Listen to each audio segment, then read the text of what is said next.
ini menjadi amal ibadah untuk kita semua. Allah Subhanahu wa taala memberikan kita keikhlasan dan memberikan untuk kita semua apa yang dijanjikan oleh Rasulullah SAW dalam hadis yang sahih. Tidaklah berkumpul suatu kaum di dalam salah satu rumah Allah, membaca ayat-ayat Allah, mempelajarinya, melainkan turun kepada mereka ketenangan, diliputi oleh rahmat Allah, dinaungi oleh para malaikat dan disebut-sebut oleh Allah Subhanahu wa taala kepada penghuni langit untuk membanggakan mereka-mereka yang berkumpul dengan tujuan mempelajari agama Allah Subhanahu wa taala.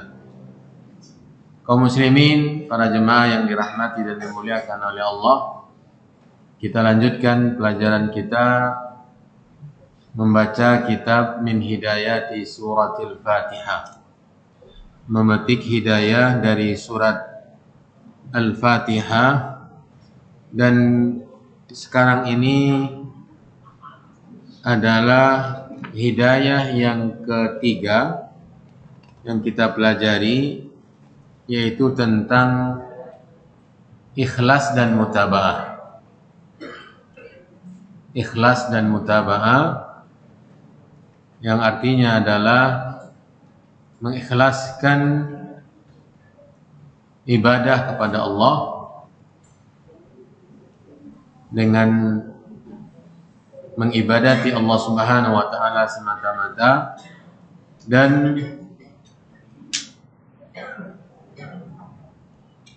menjadikan tujuan ibadah tersebut adalah balasan dari Allah Subhanahu wa taala. Ini makna ikhlas. Mutaba'ah artinya mengikuti, menauladani, mencontoh. Yang dimaksud dengan mutaba'ah adalah mengikuti tuntunan Rasulullah SAW. Ternyata dua hal ini, ikhlas dan mutaba'ah, terkandung di dalam surah Al-Fatihah. Ada penegasannya, ada intisarinya di dalam surat Al-Fatihah.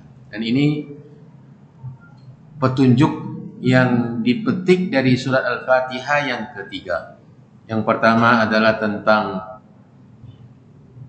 menjadikan surat Al-Fatihah sebagai ruqyah. Ini sudah kita pelajari bahwa surat Al-Fatihah itu adalah mantra ruqyah yang berfungsi menjadi penyembuh, obat untuk penyakit rohani dan untuk penyakit jasmani, penyakit fisik, dan ini kedua-duanya didukung oleh dalil. Hidayah yang kedua yang sudah kita pelajari di dalam surat Al-Fatihah, ternyata terkandung pembagian tauhid yang tiga. Jadi bukan tidak ada dalilnya tauhid itu dibagi tiga. Ada. Bahkan dalam surah Al-Fatihah itu didapatkan adanya kandungan pembahagian pembicaraan tentang tauhid itu dari tiga sisi. Yang pertama, sisi perbuatan Allah yang harus kita esakan bahwa Allah mencipta, mengatur, menguasai, memelihara, memiliki. Ini dari firman Allah Subhanahu wa taala, alhamdulillahirabbil alamin. Kemudian di dalam surah Al-Fatihah diambil kandungan, disimpulkan tentang sisi kedua dari tauhid yang tiga itu, yaitu nama-nama dan sifat Allah. Nama-nama dan sifat Allah. Nama Allah yang pertama adalah lafaz al-jalalah, yaitu Allah. Alhamdulillahi. Ya, lillahi. Lafaz Allah di sana nama Allah yang memiliki makna, karena setiap nama Allah memiliki makna. Dan makna dari nama Allah itu sifatnya. Lalu nama Allah yang lafaz jalalah, yaitu Allah itu nama, apakah punya makna? Iya. Apa makna dari Allah? Kata Abdullah bin Abbas radhiyallahu taala anhuma, makna Allah diambil dari kata al-ilah. Al-ilah itu nama Allah.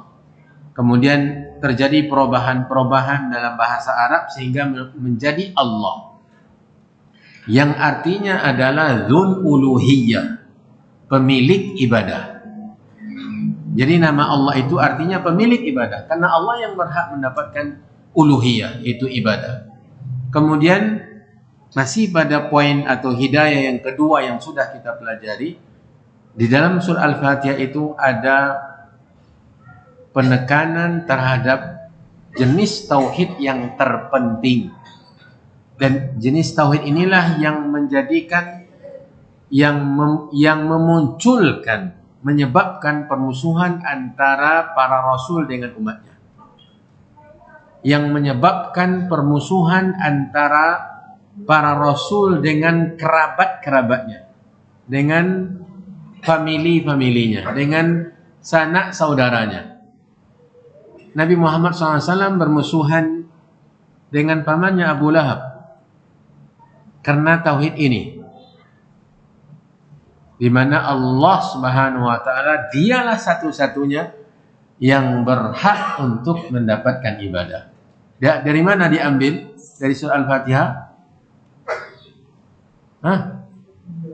Iyyaka na'budu.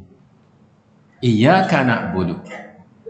Iyyaka na'budu ini dalam bahasa Arab uslub al-hasr, merupakan uslub untuk menyempitkan atau untuk menjadikan sesuatu benar-benar sendiri dan tidak dicampuri oleh yang lain, membatasi. Makanya uslub ini didahulukannya objek daripada subjek dan predikat. Sebenarnya susunannya yang normal adalah na'buduka. Susunannya dalam ilmu, dalam bahasa Arab yang normal adalah na'buduka, kami mengibadatimu. Tetapi ketika ibadah itu mesti hanya untuk Allah, maka objeknya yang ka tadi dimajukan ke depan, kemudian dibuat tambahannya iya, tambahkannya iya. Makanya kalau kita lihat terjemahannya, arti dari ayat ini adalah hanya engkaulah yang kami ibadati. Hanya itu yang gunanya uslub ini, yaitu membatasi bahwa ibadah itu hanya untuk Allah. Dari penjabaran tadi, maka surah Al-Fatihah sebenarnya memaparkan kepada kita dalam mengimani Allah Subhanahu wa taala mesti mengimani 3. Dan yang pertama, hampir atau nyaris tidak ada manusia yang tidak mengakuinya. Apa itu? Perbuatan Allah mencipta alam semesta. Bahkan orang-orang musyrikin Mekah, yang memusuhi Nabi SAW dan para sahabatnya, yang memerangi, menyakiti, menyiksa, menghina, mencaci maki, mereka mengakui bahwa Allah Subhanahu wa taala mencipta alam semesta. Jangan dikira mereka tidak kenal dengan Allah. Jangan dikira mereka itu orang-orang yang sebenarnya tidak mengenal Allah Subhanahu wa taala sama sekali. Tidak, mereka kenal dengan Allah. Makanya Allah Subhanahu wa taala kabarkan kepada kita ketika Allah berfirman kepada nabinya Muhammad SAW, jika engkau tanyakan, wala in sa'altahum man khalaqas samawati wal arda, jika engkau tanya mereka, itu orang-orang musyrikin, maka siapa yang mencipta langit dan bumi ini, maka pasti la yakulunna. Saya katakan pasti karena di situ ada 2 taukid, 2 penekanan. Yang pertama lamnya, Yang kedua nun yang bertasydid di ujungnya. La yaqulunna. Niscaya pasti mereka akan menjawab Allah. Jadi mereka kenal Allah Subhanahu wa taala sebagai pencipta. Tetapi kenapa mereka dicap sebagai musyrik padahal mereka beriman bahwa Allah yang mencipta alam semesta? Dan ini pelajaran bagi kita orang-orang muslim. Kalau merasa cukup dengan keyakinan, dengan keimanan kepada Allah itu bahwa Allah yang mencipta, satu dalam mencipta alam semesta, maka tidak bisa kita membedakan keimanan kita dengan mereka. Karena mereka meyakini Allah yang mencipta. Bahkan ditanya, siapa yang mencipta kalian? Mereka menjawab, Allah. Bahkan orang-orang musyrikin Mekah yang memerangi Nabi dan diperangi oleh Nabi setelah diperintah oleh Allah, yang bermusuhan padahal mereka bukan orang-orang asing, bukan orang-orang yang sebelumnya tidak saling kenal. Mereka orang-orang yang bersaudara, diikat oleh tali kekerabatan. Di pihak kaum muslimin, di pihak Nabi SAW ada anak, di sana ada orang tua. Di sini ada kemenakan, di sana ada paman. Dan mereka berperang. Di medan perang mereka berjumpa. Yang menyebabkan mereka bermusuhan ini. Ya. Ketika orang-orang yang beriman meyakini bahwa yang berhak untuk diibadati satu-satunya Allah Subhanahu wa taala, sementara mereka mengatakan boleh saja menyembah selain Allah Subhanahu wa taala. Yang penting tujuannya. Ya. Makanya mereka orang-orang musyrikin itu bukan sama sekali tidak pernah beribadah kepada Allah. Mereka sholat, mereka haji, mereka menunaikan ibadah-ibadah yang lain. Bahkan mereka berdoa kepada Allah. Dan bahkan, ini catatan penting untuk kita ketahui. Bahkan mereka berdoa, terkadang berdoa kepada Allah dengan ikhlas. Sangat ikhlas. Dan bahkan Allah kabulkan doa mereka. Ini orang-orang musyrikin nih. Kita berbicara tentang orang-orang musyrikin. Yang ada di dalam surah Al-Fatihah ketegasan tentang mereka. Bahwa mereka telah menyimpang dalam memberikan ibadah kepada selain Allah Subhanahu wa taala. Mensekutukan Allah. Sementara Allah mengatakan iyyaka na'budu. Hanya engkaulah ya Allah yang kami ibadati. Mereka berdoa kepada Allah dengan ikhlas dan Allah kabulkan doa mereka. Ada beberapa kali Allah ceritakan ini di dalam Al-Quran. Ketika mereka berada di dalam kapal di tengah lautan. Di tengah lautan. Dan tiba-tiba muncul musibah. Gelombang besar, angin topan, badai yang sangat kencang. Di tengah malam yang gelap. Mereka tahu bahwa Tuhan-Tuhan maksudnya, atau sesembahan-sesembahan yang mereka ibadati selain Allah mustahil untuk bisa menyelamatkan mereka. Dan mereka yakin bahwa yang bisa menyelamatkan ketika kesempitan itu hanya Allah. Da'awullaha mukhlisina lahuddin. Mereka berdoa kepada Allah, menyeru Allah, memanggil Allah, meminta pertolongan dengan ikhlas, seikhlas-ikhlasnya. Karena mereka musyrik lalu Allah tidak kabulkan? Tidak. Karena doa mereka ketika itu benar-benar tulus ikhlas pada Allah Subhanahu wa taala, memohon keselamatan, Allah kabulkan doa mereka dan selamat sampai ke daratan. Kata Allah melanjutkan, falamma najjahum ilal barri, ketika mereka diselamatkan oleh Allah sampai ke daratan kembali. Selamat sampai ke daratan. Apa yang mereka lakukan? Mereka balik berbuat syirik. Ya idzahum yusyrikun. Ini menunjukkan terkadang mereka berdoa kepada Allah dengan ikhlas, terkadang mereka berdoa kepada selain Allah di saat lapang. Di saat sempit mereka berdoa kepada Allah dengan ikhlas, ketika lapang mereka melakukan kesyirikan. Ini orang-orang musyrikin. Ma'asyiral muslimin yang dirahmati dan dimuliakan oleh Allah, untuk hidayah yang kedua itulah kesimpulannya. Dalam surah Al-Fatihah ada pemaparan tentang pembahagian tauhid. Walaupun kalau ditanya dalilnya, kalian membagi tauhid itu 3 bagian, mana dalilnya? Tentu tidak akan mungkin kita datangkan dalilnya, karena para ulama menyimpulkan dari istiqra', membaca dan mendalami, meneliti, mentadabbur ayat-ayat Al-Quran. Maka sangat banyak, kata Ibnu Qayyim, ternyata dari awal sampai akhir Al-Quran isinya tauhid. Bahkan surah Al-Fatihah itu sendiri terkandung 3 pembagian tauhid, seperti yang tadi kita simpulkan atau kita ringkaskan.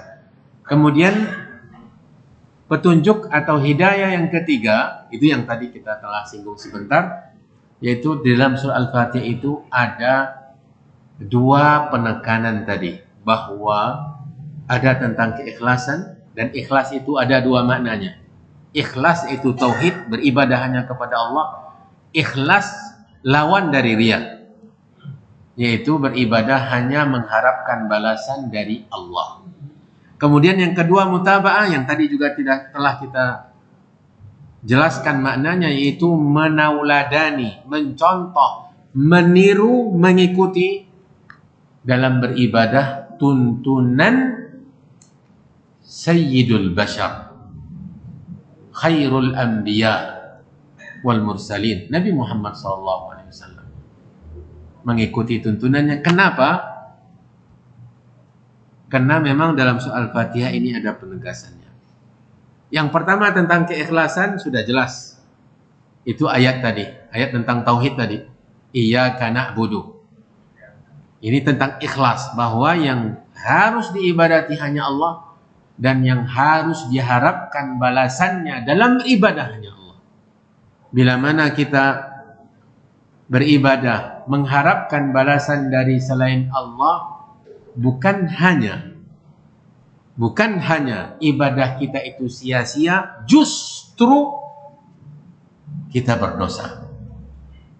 Bukan hanya sia-sia, tetapi justru kita berdosa, karena kita telah melanggar larangan Allah, karena riya, berharap balasan dari selain Allah, itu adalah larangan Allah. Bahkan dalam hadis qudsi Allah berfirman, Ana aghnas syuraka'i 'anis syirki. Man 'amila 'amalan asyraka fihi ma'iya ghairi taraktuhu wa syirkahu. Saya, kata Allah Subhanahu wa taala, adalah yang paling tidak membutuhkan persekutuan. Bukan berarti Allah melegalkan kesyirikan, tidak. Tetapi Allah bercerita tentang kenyataan bahwa Allah selalu disekutukan, selalu disandingkan dengan makhluknya, selalu disetarakan. Padahal Allah Subhanahu wa taala ahadun samadun fardun. Ya. Allah Maha Esa, Allah Maha Tunggal, Allah Maha Satu dalam zatnya, dalam perbuatannya, dalam haknya menerima ibadah. Lalu Allah mengatakan, barang siapa yang beramal satu amalan, dalam beramal itu dia sandingkan saya dengan yang lain, maksudnya tujuannya dalam beribadah itu disandingkan Allah dengan yang lain, maka Allah tidak akan mungkin menerima. Taraktuhu wa syirkahu. Saya campakkan dia yang beribadah, dan ibadahnya itu juga saya tinggalkan. Allah tidak butuh. Allah menginginkan ibadah kita murni hanya untuk Dia. Bila mana ibadah kita itu hanya untuk Allah, sekecil apapun juga, maka Allah Subhanahu wa taala akan menerimanya dan akan dikembangkan oleh Allah Subhanahu wa taala. Diperbanyak oleh Allah. Nabi SAW mengabarkan dalam hadis yang diriwayatkan oleh Imam Ahmad, man tasaddaqa bi'idli tamratin, barang siapa yang bersedekah walau hanya dengan senilai 1 butir kurma. 1 butir kurma. Kalau sekilo berapa butir kurma? Banyak kan? Ini satu butir kurma. Dia bersedekah dengan satu butir kurma. Dengan nilai satu butir kurma. Ningkas bin tayyibin. Ini syarat yang utama. Ya. Di antara syarat yang utama. Yaitu dari hasil usaha yang halal. Karena Allah tidak akan menerima dari yang kotor. Allahu innallaha tayyibun la yaqbalu illa tayyibah. Hadis dalam Arba'in Nawawiyah. Ya. Sesungguhnya Allah Maha baik dan tidak akan menerima kecuali yang baik. Lalu Allah terima sedekah yang hanya senilai satu butir kurma tadi. Fa innallaha yataqabbaluhu biyamini. Allah terima dengan tangan kanannya. Fayurabbiyahu. Lalu Allah Subhanahu wa taala kembangkan satu butir kurma yang kita sedekahkan dengan dari hasil usaha yang halal karena Allah, karena ikhlas tadi, Allah perbesar, Allah kembangkan. Sebagaimana seseorang membesarkan anak kudanya. Diperhatikan pakannya, kesehatannya, bagaimana dia tumbuh sehat, cepat, besarnya. Seperti itulah Allah Subhanahu wa taala memelihara sedekah yang hanya senilai satu butir kurma tadi. Allah kembangkan terus, Allah kembangkan terus. Kata Nabi SAW, sampai sebesar gunung. Bayangkan padahal asalnya sebutir kurma. Kenapa? Itu tadi karena keikhlasan. Karena keikhlasan. Ma'asyiral mukminin yang dirahmati dan dimuliakan oleh Allah. Jadi dari surah Al-Fatihah tentang keikhlasan ini ditegaskan oleh iyyaka na'budu. Kemudian ini pelajaran kita yang baru.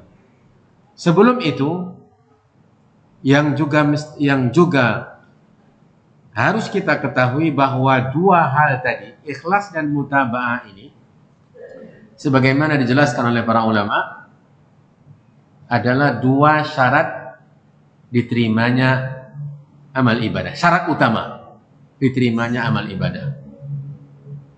Ikhlas yang pertama, yang kedua mutaba'ah. Tentang mutaba'ah ini, dari mana kita dapatkan dalilnya? Dari surah Al-Fatihah. Ya, kata penulis di sini, wasyartu tsani warada fi qoulihi ta'ala ihdinas siratal mustaqim. Tentang syarat yang kedua, yaitu mengikuti Nabi, mengikuti tuntunan ajaran Nabi, diambil dari firman Allah ihdinas siratal mustaqim sampai terakhir. Siratal ladzina an'amta alaihim ghairil maghdubi alaihim waladdallin. Tunjuki kami jalan yang lurus, jalan orang-orang yang telah engkau nikmat, atau kalau engkau berikan nikmat atas mereka, bukan jalan orang-orang yang dimurkai dan bukan juga jalan orang-orang yang sesat. Itu dalilnya dari surah Al-Fatihah. Kata penulis, wa hadza fihi dalilun. Ayat ini terdapat dalil ala annallaha, bahwa sesungguhnya Allah atau bahwasanya Allah la yaqbalul amala, tidak akan menerima amalan illa, kecuali idza kana ala daw'is siratil mustaqim, kecuali bila mana amalan itu di dalam atau di bawah tuntunan cahaya siratal mustaqim. Ya. Alladzi da'a ilaihi nabiyyu sallallahu alaihi wasallam. Yang jalan yang lurus tadi, itulah tujuan dakwah Nabi. Nabi mengajak manusia untuk berada di jalan yang lurus tadi. Abdullah bin Mas'ud radhiyallahu taala anhu, Abu Abdurrahman, pernah bercerita dalam sebuah hadis, bahwa ini yang menunjukkan bahwa jalan yang lurus itu Nabi mengajak manusia ke sana. Kata Abdullah bin Mas'ud, khatta lana Rasulullah sallallahu alaihi wasallam khattan mustaqiman. Suatu ketika Nabi membuat untuk kami, ini salah satu cara memahamkan orang. Dengan cara apa? Dengan cara menampilkan dengan gambaran-gambaran seperti tadi. Makanya seringkali dilakukan itu oleh Nabi. Ya, yaitu dengan cara memperagakan. Dibuatnya garis yang lurus, kemudian di kiri kanan garis yang lurus tadi dibuatnya jalan-jalan atau garis-garis yang bengkok-bengkok. Banyak sekali. Setelah itu Nabi membacakan firman Allah. Setelah menggaris yang lurus, kemudian garis-garis di samping kiri kanannya yang banyak, Nabi mengatakan, hadza siratullah. Beliau membaca firman Allah, qul hadhihi sabili ad'u ilallahi. Katakanlah, inilah jalanku. Itu jalan yang lurus tadi. Saya mengajak kepada Allah Subhanahu wa taala. Jadi jalan yang siratal mustaqim itu adalah jalan di mana Nabi mengajak manusia untuk berada di jalan tersebut. Ya. Untuk berada di jalan tersebut. Sementara yang di kiri kanannya itu jalan-jalan yang semuanya, di setiap jalan itu ada penyeru-penyeru, ada yang membawa, setiap jalan itu ada orang-orang yang mengajak orang untuk berjalan di atas jalan tersebut. Yang mereka semuanya adalah du'atun ala abwabi jahannam, yaitu para dai yang berada di pintu-pintu neraka jahannam. Karena untuk menuju surga hanya satu jalannya. Hanya satu jalannya. Seorang ulama yang zuhud di abad ke-3 Hijriah atau ke-4 Hijriah, namanya Al-Junaid. Dia pernah mengungkapkan kata-kata yang indah berkaitan dengan jalan ke surga itu. Bahwa jalan yang membawa seseorang itu ke surga cuma satu. Di akhir zaman ini setelah Nabi diutus, yaitu jalan Nabi SAW. Kata beliau, kullu turuqi masdudatun. Setiap jalan yang dianggap membawa ke surga semuanya buntu. Kata beliau, setiap jalan yang dianggap, dikira, disangka membawa ke surga, itu ujungnya tidak sampai ke surga. Itu yang dikatakan oleh Nabi, semuanya membawa ke neraka. Illa tariqa Rasulillah sallallahu alaihi wasallam, kecuali jalannya Nabi Muhammad SAW. Karena beliaulah orang yang mengajak ke jalan yang lurus tadi sebagaimana ditegaskan oleh Allah. Untuk ayat yang kedua, siratal ladzina an'amta alaihim, jalan orang-orang yang engkau beri nikmat atas mereka. Perhatikan bagaimana Allah menafsirkan ungkapan ini. Siapa orang yang telah Allah beri nikmat tersebut? Kita tidak susah-susah mencari tahu tentang siapa mereka. Karena Allah Subhanahu wa taala sudah menafsirkan di ayat yang lain. Di ayat yang lain Allah tafsirkan orang-orang tersebut. Di surah An-Nisa Allah berfirman, "May yuti'illaha war rasulah faulaika ma'alladzina an'ama Allahu 'alaihim."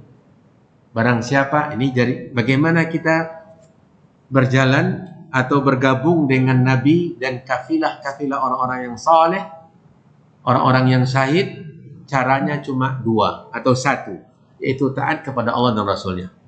Karena Allah berfirman demikian, siapa yang mentaati Allah dan Rasulnya, faulaika ma'alladzina an'ama Allahu 'alaihim, maka mereka akan bergabung bersama orang-orang yang telah Allah beri nikmat atas mereka. Ini orang-orang sudah hidup di dunia. Orang-orang yang telah diberi nikmat itu sudah pernah hidup di dunia ini.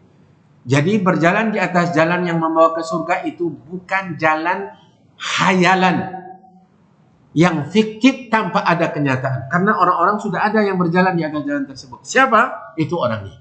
Yang dijelaskan oleh Allah, faulaika ma'alladzina an'ama Allahu 'alaihim minan nabiyyina, dari para nabi, wasiddiqina, dari orang-orang yang benar, yang jujur, yang membenarkan. Wasyuhada'i, dan orang-orang yang syahid. Wassalihin, ini tingkatan ini. Orang yang 4 golongan dari itu disebutkan oleh Allah bertingkat. Dari yang tertinggi turun ke bawah. An-nabiyyin, as-siddiqin, as-syuhada, as-salihin. Minimal kita mendapatkan level yang terakhir dari orang-orang yang saleh, yang mentaati Allah dan Rasulnya.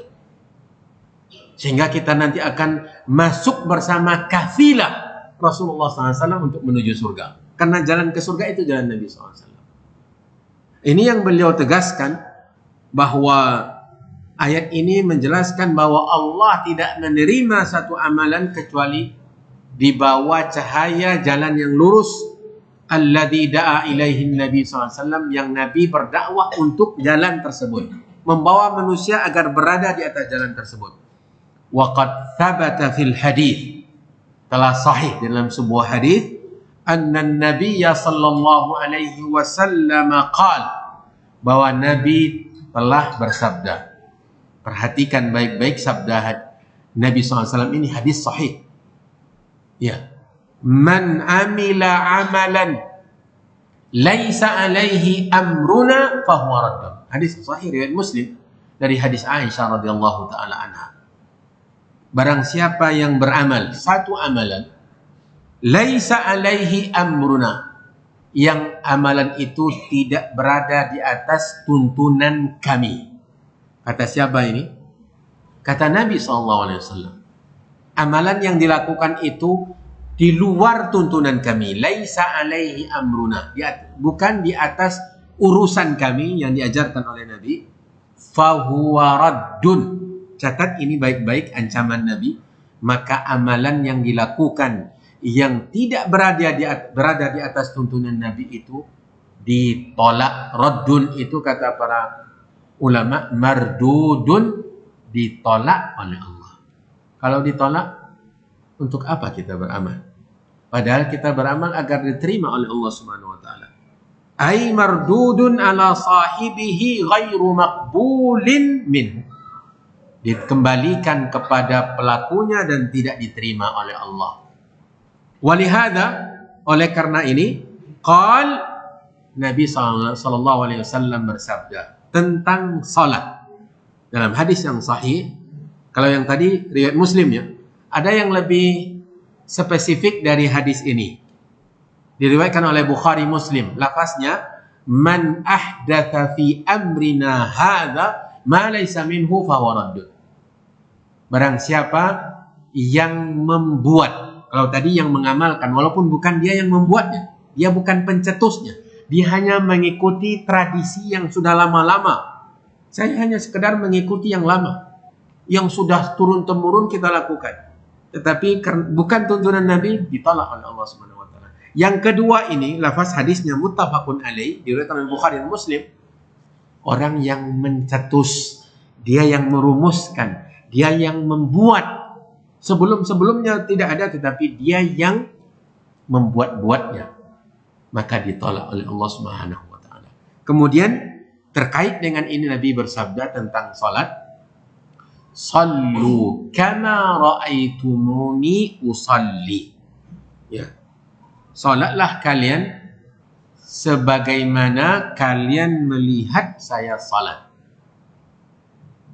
Kalau melihat berarti apa yang diambil? Perbuatan. Bagaimana berdirinya Nabi, bagaimana rukuknya Nabi, bagaimana bangkit dari Nabi dari rukuknya, bagaimana Nabi sujud, bahkan secara detil para sahabat Nabi SAW menceritakan bagaimana perbuatan Nabi dalam salat. Bahkan ketika Nabi dalam bacaan sir saja, mereka tahu Nabi sedang membaca. Padahal Nabi berbisik-bisik, sir, tapi mereka tahu bahwa Nabi sedang membaca. Mereka mengetahui dari gerak-gerik goyangnya jenggot Nabi dari belakang. Ini menunjukkan bahwa jenggot Nabi sangat lebat, terlihat dari atas pundaknya. Ketika jenggot ini nampak bergoyang, maka berarti rahang bagian bawahnya ini membaca sesuatu. Bahkan di dalam sholat zuhur dan asar saja, walaupun Nabi terkadang memperdengarkan sebagian potongan ayatnya agar mereka tahu bahwa Nabi sedang membaca surat. Mereka memperkirakan lama bacaan Nabi itu untuk sholat zuhur rakaat pertama 30 ayat. Hadis dalam Sahih Muslim. Jadi mereka benar-benar melihat dengan seksama, memperhatikan dengan serius bagaimana Nabi SAW. Terkadang awal-awal dibuatnya mimbar. Awalnya Nabi SAW khutbah kan bertegak di atas lantai biasa, kemudian dia bahasa awak ini meletakkan tangan bertopang. Bahasa Anda punggung. Tangan. Nabi SAW meletakkan tangannya di atas tunggu ya. Tunggu. Ya. Tahu tunggu? Ya. Bekas batang kurma yang sudah dipotong. Ya. Tungge. Ya. Bahasa Syabu tunggu. Bahasa Syabu tunggu. Kemudian sebagaimana dijelaskan dalam riwayat Bukhari, Nabi SAW perintahkan untuk salah seorang budak wanita Ansar untuk membuat mimbar. Dibuatlah 3 lantai mimbarnya. Nabi SAW pernah naik ke atas mimbar, sementara para sahabat berada di belakangnya. Kemudian dia salat di atas mimbar, agar semua menyaksikan bagaimana berdirinya, posisi kaki. Ya. Lalu Nabi SAW ketika sujud, dia turun ke bawah, kemudian dia sujud. Karena tidak mungkin sujud di atas mimbar. Turun ke bawah, setelah selesai untuk naik ke rakaat yang kedua, dia naik lagi ke atas mimbar. Dalam hadis tersebut Nabi mengatakan agar kalian melihat bagaimana saya salat. Jadi perintahnya dalam hadis ini, sallu kama ra'aitumuni usalli, bukan hanya sekedar perintah, tetapi Nabi SAW mempertontonkan kepada para sahabat bagaimana cara dia salat. Ini menunjukkan betapa pentingnya kita meniru Rasulullah SAW dalam beribadah. Berapa tersisa? Ya. Itu tentang salatnya. Tentang salat. Makanya kalau kita telusuri riwayat-riwayat dari sekian banyak para sahabat tentang sifat salat Nabi, subhanallah, sedetil-detilnya. Jangankan yang diperdengarkan oleh Nabi bacaannya, yang sir saja mereka, ketika mereka tidak mendengarnya dan tidak bisa memprediksinya, mereka tanya. Nabi SAW setelah takbir Allahu Akbar, kan ada masa diamnya, ada masa vakumnya. Mereka nanti akan bertanya, ya Rasulullah, sakatatuka, diamnya, vakumnya kamu dalam sholat itu, apa yang kamu baca? Makanya muncul doa iftitah. Padahal itu kan sir. Tetapi karena para sahabat tidak mendengarnya, para sahabat bertanya kepada Nabi SAW apa yang beliau baca. Maka muncullah beberapa doa iftitah. Bahkan doa iftitah di sholat malam bermacam ragam. Ada yang panjang. Ada yang panjang doa iftitah. Ya. Allahumma ba'id baini wa baina khatayaya. Ini salah satunya. Apa lagi? Kemudian ada yang terpendek. Dalam hadis yang sahih. Alhamdulillahi hamdan kathiran tayyiban mubarakan fih. Itu bacaan iftitah. Ya. Setelah azan kita lanjut.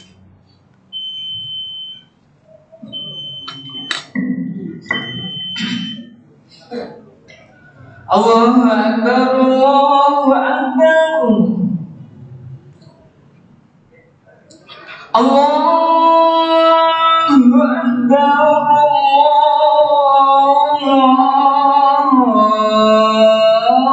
Allahu Akbar.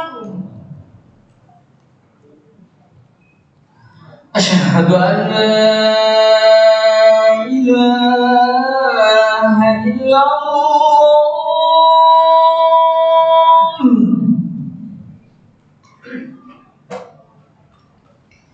Asyhadu an la ilaha illallah.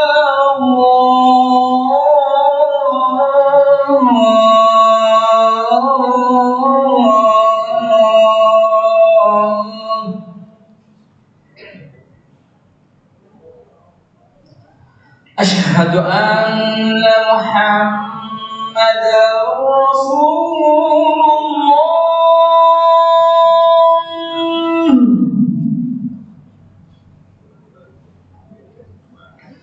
أشهد أن محمدا رسول الله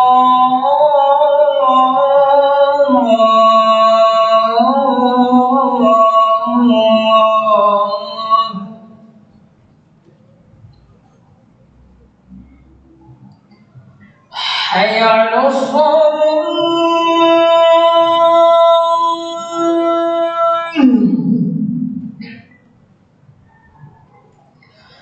حي على الصلاة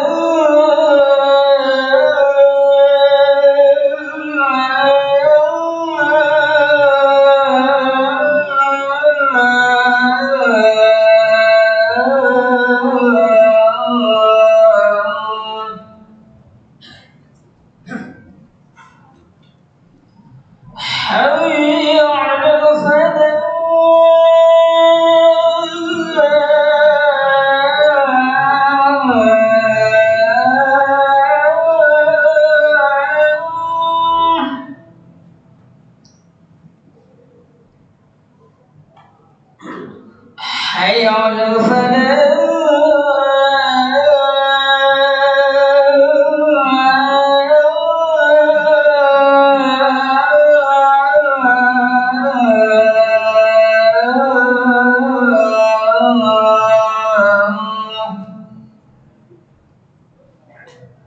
الله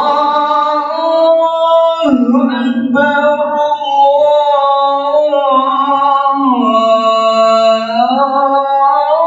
الله أكبر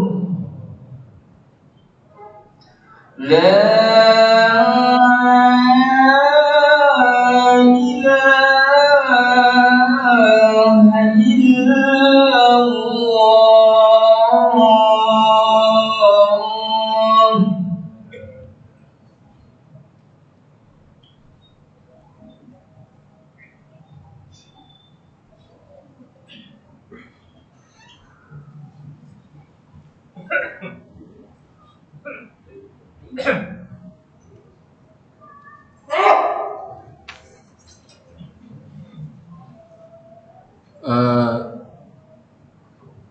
Tentang bacaan iftitah yang asalnya kan sir, tetapi para sahabat yang tidak mendengarkan bertanya kepada Nabi. Sebagaimana dalam hadis riwayat Bukhari dan juga riwayat Muslim, hadis Abu Hurairah, kan Rasulullah SAW idza kabbara fi salati sakata hunayya. Nabi SAW setelah takbir dia diam sesaat. Ya. Qabla an yaqra, sebelum dia membaca Al-Fatihah. Faqultu ya Rasulullah, saya bertanya, wahai Rasulullah, bi abi anta wa ummi, demi ketebusanmu ayah dan ibuku, ara'aita sukutaka baina at-takbiri wal qira'ati ma taqul? Ya, diamnya kamu antara takbir sebelum baca Al-Fatihah itu apa yang kamu baca? Jadi semuanya memang sudah sempurna. Yang tidak mereka dengar mereka tanya, yang mereka dengar mereka hafal. Dan makanya bacaan iftitah itu banyak sekali. Karena Nabi SAW memvariasikan zikir-zikir, di antaranya tadi Allahumma ba'in dalam Sahih Bukhari, kemudian juga subhanakallahumma wa bihamdika wa tabarakasmuka wa ta'ala jadduka wa la ilaha ghairu. Kemudian yang juga ada bacaan yang paling pendek yang juga ada dalam riwayat yang sahih. Intinya seperti itu. Kemudian yang berkaitan dengan ibadah lain yang juga harus mengikuti tuntunan Nabi, ditegaskan sekali oleh Nabi, yaitu haji. Nabi SAW bersabda dalam hadis yang sahih, Nabi SAW mengatakan, kata penulis, waqala fil haji, dan Nabi bersabda tentang ibadah haji, li ta'khudhu anni manasikakum, hendaklah kalian mengambil dari saya manasik haji kalian. Jadi Nabi perintahkan untuk bermanasik haji sesuai dengan apa yang dia lakukan.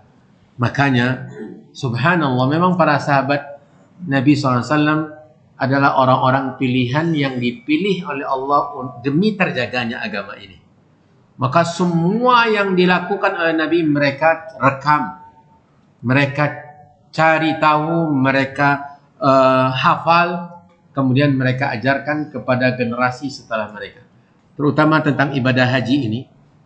Ada salah seorang sahabat yang dari Madinah sampai ke Madinah lagi, dia terus bersama Nabi, mengikuti dan menonton apapun yang diperbuat oleh Nabi. Siapa?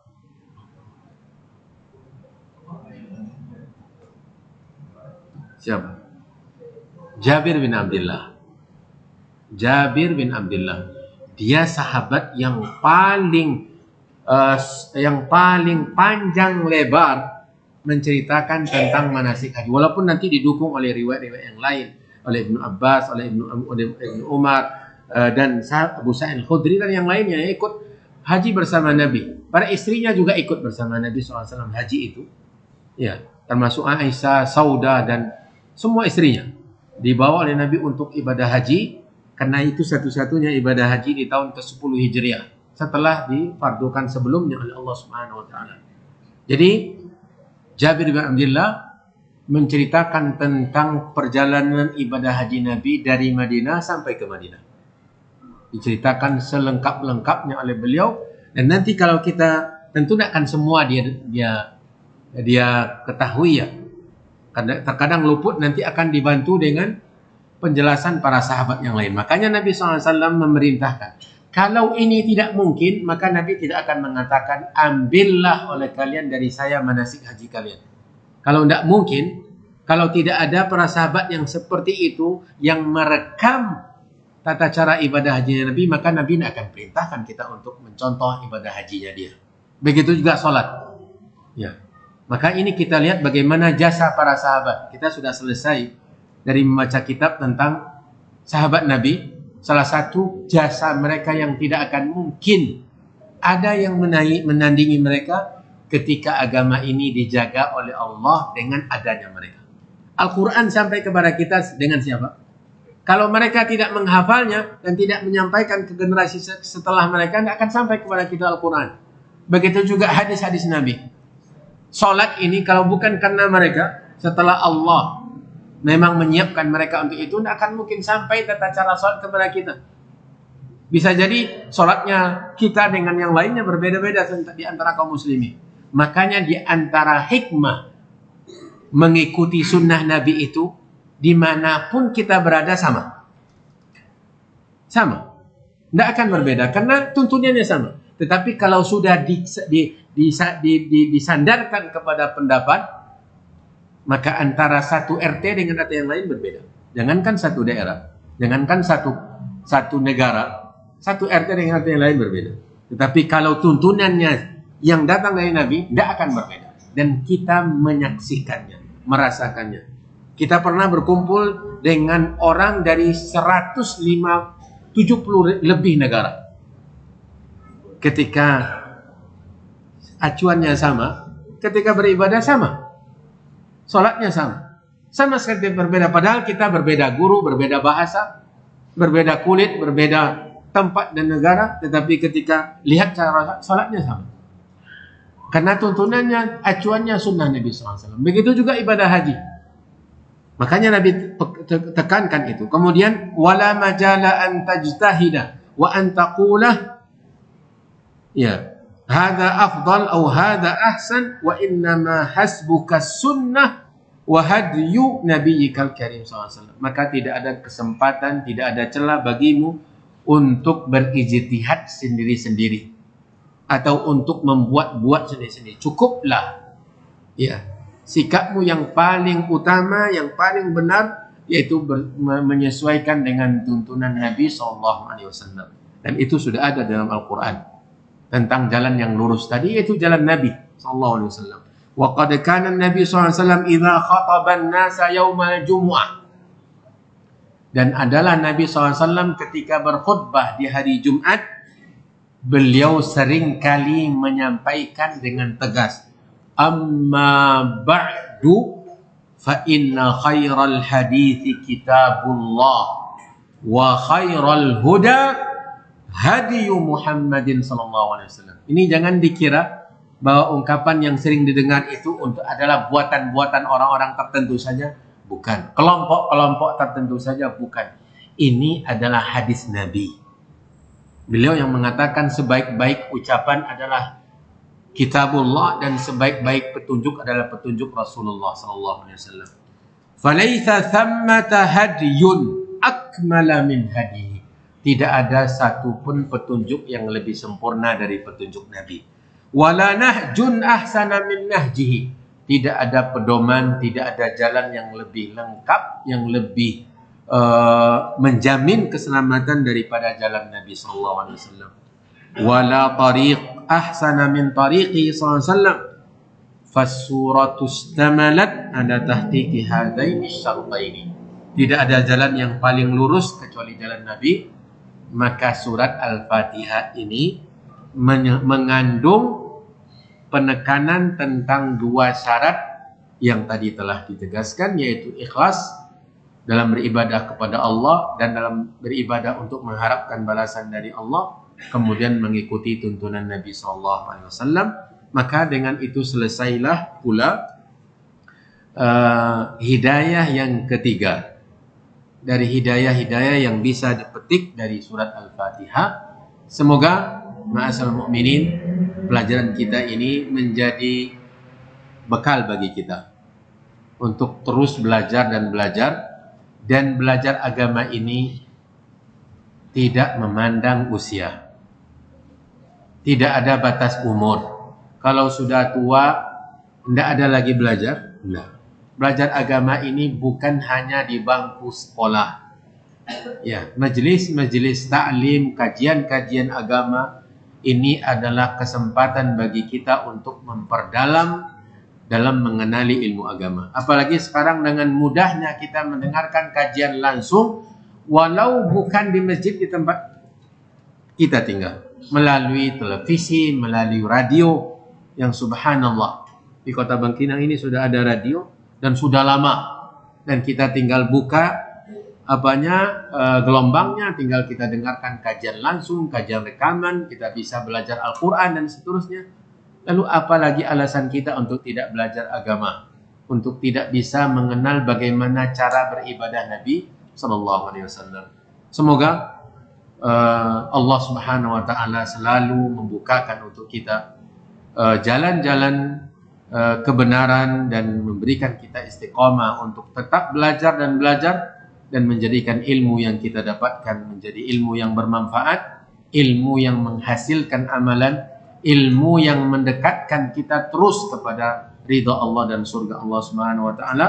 Dan semoga Allah mengampuni dosa-dosa kita, menerima amal ibadah kita. Sampai di sini pelajaran kita untuk malam hari ini. Mudah-mudahan bermanfaat untuk kita semua. Wallahu ta'ala alam wa sallallahu wa sallam wa baraka wa an'am ala nabiyyina wa rasulina Muhammadin wa ala alihi wa ashabihi wa man tabi'ahum bi ihsanin ila yaumiddin. Wassalamualaikum warahmatullahi wabarakatuh.